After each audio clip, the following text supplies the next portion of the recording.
Hey everyone, Jamari here with another video for BVA.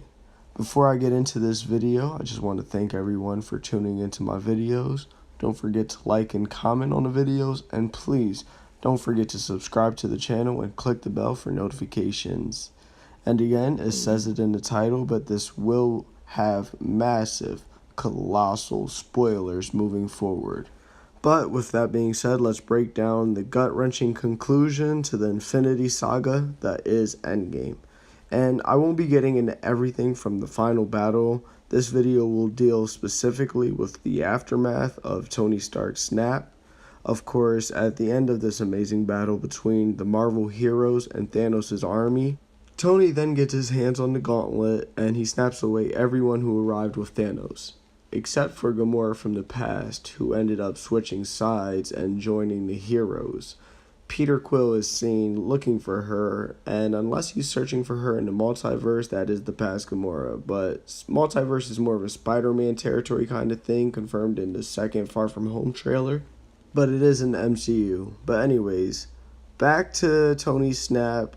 He snaps his finger, dusting away the Chitauri, the Outriders, the Black Order, and even Thanos himself. And the Russo brothers talked about it being awkward, Iron Man not saying anything before snapping his fingers, so they finally decided on him going full circle saying, "I am Iron Man," before he snapped his fingers, which I think was beautiful, and I'm so glad that they decided to do that.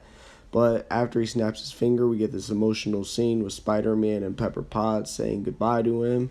Pepper Potts tells Tony that you can finally rest now, a callback to a line earlier in the movie before the arc reactor in his chest finally turns off forever. And that, confirmed by Friday, is his health line. You see the final two Avengers seeing his death, but that isn't it for him. We get this last video that Tony recorded for his daughter Morgan, and it plays in front of everyone at their funeral, and it's not just a goodbye to her, it's a goodbye to the franchise of Iron Man, of course Rhodey, who was there from the beginning, Happy, his wife Pepper, and of course their daughter Morgan. He then tells Morgan that he loves her 3000, a callback from earlier in the movie when she said that to him. And Iron Man fades away one last time here, and this just truly had my heart hurting. But we then get the funeral scene of Iron Man, and the way that this is broken down I think is very intentional. I can't wait to get into this. But firstly, we see Captain America, Rhodey, and Happy Hogan possibly showing that they'll be next, bowing out from the Marvel franchise. After Tony left the franchise in this funeral scene. But we then see Spider-Man and Aunt May, and showing Spider-Man as the next active Avenger, as the first active Avenger, may hint at him being in the forefront of the Marvel Universe going forward. But after that, we see Hulk and Thor smushed in between them and Doctor Strange's characters. This may be a subtle nod to show that Thor and Hulk may continue to appear in other franchises more and be between franchises, if that makes sense to any of you. But after that, there's then this shot panning from the Ant-Man franchise, of course, of Ant-Man and the Wasp, both iterations of them, going across over to the Guardians of the Galaxy franchise. And here you see Gamora is not with them. Obviously, that is why Peter Quill is looking for her after obviously seeing her in the battle. Something must have happened to her. I think we'll see that in Volume 3. But we then see Black Panther's cast here. I don't know why I couldn't get that out. But we see the stars of Black Panther here before we go over, and I think this is very interesting. We get Wanda, Bucky, and Falcon. And I think it's interesting that they all stand together here because the one thing they all have in common is they are all confirmed to be going to the streaming services in future series. So we know that all three of them will be going to the streaming services. And then we get this cut with Hawkeye and his family, hopefully finally retired from crime fighting, superheroing. I hope he's just done with it. But then here we see Thaddeus Ross and Maria Hill standing behind a young lad, and yes, that is the boy confirmed to be by the Russo brothers, confirmed to be the young boy from Iron Man 3. So another nice callback. I wonder if he'll have any future in the MCU. We'll just have to wait and see. But we then see a fast shot of Captain Marvel and Nick Fury standing by themselves respectfully, obviously as their characters would in this universe. But then we get to this scene of Happy and Morgan, and this was the one scene in the movie that honestly made me cry. I did tear up, and I was about to start just bawling out at this scene when Happy asked Morgan if she was hungry, and she said she wanted cheeseburgers, and he damn near broke down and just lost it because that was Tony's favorite food was cheeseburgers. He asked for it after the Avengers battle, I think it was. Correct me if I'm wrong. But in one of the past movies, he told Happy, let's go get cheeseburgers now.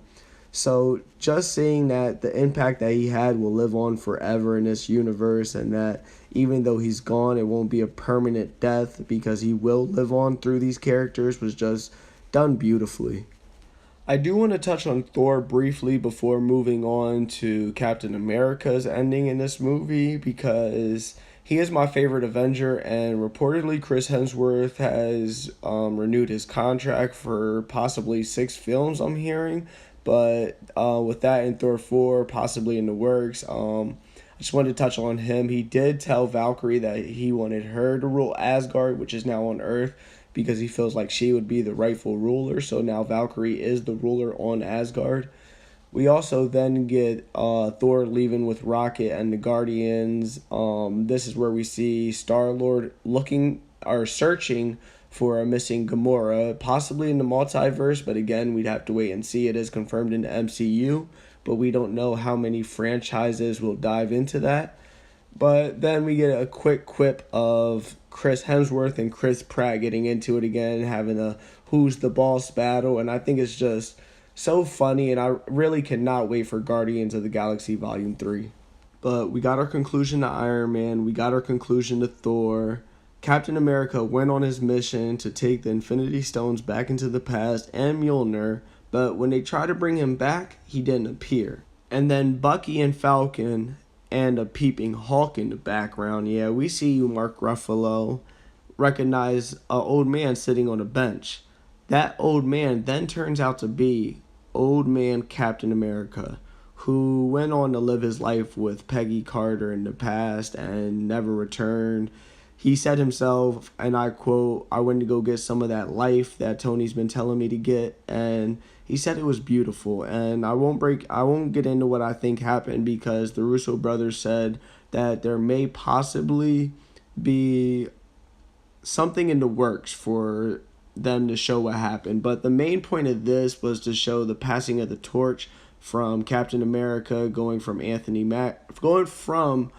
Steve Rogers to Anthony Mackie's character. So Falcon is now Captain America, and I hope Bucky Barnes isn't too sick about this, because it was shown in Black Panther that he now does have the title of White Wolf, so you got that going for you, Bucky. But now back to Captain America. We get this beautiful ending of him and Peggy Carter in their home, finally getting that last dance.